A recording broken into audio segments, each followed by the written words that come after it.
Hello everyone and welcome back to another video from Wake&Tech. In this video, I'm going to show you how to ask questions on ChatGPT. To find out how, make sure you watch this video all the way until the end. And before we begin, just hit that like and subscribe button real quick and let's get started. First of all, you will want to open up your web browser.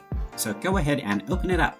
And then in the address bar, just type in chat.openai.com and press enter.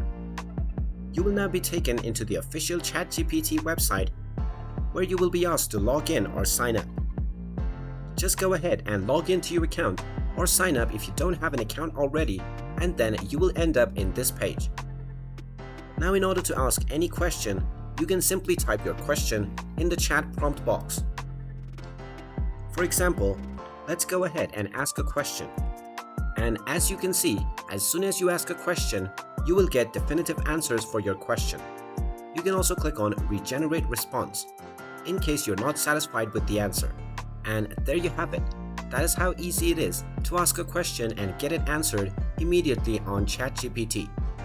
If you find this video helpful, make sure you hit that like button and subscribe to our channel if you haven't done so already. Also ring that notification bell to never miss another update from us. Thank you for watching and I will see you again in the next video.